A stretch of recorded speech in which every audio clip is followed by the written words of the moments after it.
எல்லா இடத்துலையுமே வந்து இளைஞர்களோட பற்றி இப்போ விசிகா அப்படின்னாலும் இளைஞர்கள் பற்றிய டேட்டா வேணும், இங்கேனாலும் இளைஞர்கள் பற்றிய டேட்டா வேணும். இதை வச்சுக்கிட்டு வெளியே விற்கலாம், இல்லை தானே அதை வச்சு தொழில் பண்ணலாம் அப்படிங்கிறதான்.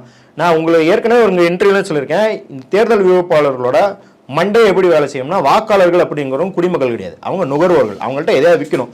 அப்போ நுகர்வோர்களை பற்றிய டேட்டா அதிக அளவில் இருக்கிறது நல்லது தானே. அப்படி உள்ள வரவங்க தான் இந்த மாதிரி திருட்டு கூட்டம்லாம். அப்போ அவங்க அப்படிதான் பார்ப்பாங்க. அந்த மாதிரி தான் எது ட்ரெண்ட் ஆகுமோ அப்படி பேசுறது, எப்படி வந்து அவங்க உணர்ச்சியை தட்டி எழுப்பலாமா அப்படி ட்வீட் போடுறது, இப்படி தான் இருக்கும். இது நீ வந்து திமுக கூட வேலை பார்த்தமோ செல்லுபடியாக இருக்கும். ஏன்னா திமுகக்குன்னு ஒரு கட்டமைப்பு இருக்குது. நீ போய் அதிமுக வேலை பார்த்தாலும் அதுக்கு ஒரு கட்டமைப்பு இருக்குது, பாஜகவுக்குன்னு ஒரு கட்டமைப்பு இருக்குது.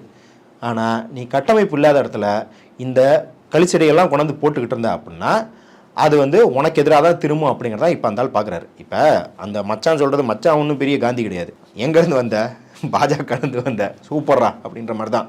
ஆனால் அவர் சொல்கிறத வச்சு என்ன பார்க்க முடியுது அப்படின்னா இது ஒரு பேட்டர்னாக இருக்குது. அப்படின்னும் போது ஏற்கனவே ஆதவ அர்ஜுனா இப்போ இதை விட்டு வெளியே வந்தாருன்னா யாருமே அவர் எடுத்துக்க போகிறார். Habitual offender, habitual history sheeter மாதிரி அப்படிலாம் சொல்லியிருக்காரு. ஸோ ஏற்கனவே ஆதவ அர்ஜுனா விசிகா விட்டு வெளியே போதே தன்னோட அரசியலுக்கு ஏற்கனவே அவரே முற்றுப்புள்ளி எழுதிக்கிட்டார் அப்படின்றது ஒன்று இருக்குது. இப்போ தாவேக்கா அழிவதற்கும் அவர் தான் காரணமாக இருப்பார். தாவேக்கா அழிஞ்சதுக்கு அப்புறம் அந்த அளவில் வெளியே போய் எந்த கல்லவும் கட்ட முடியாது.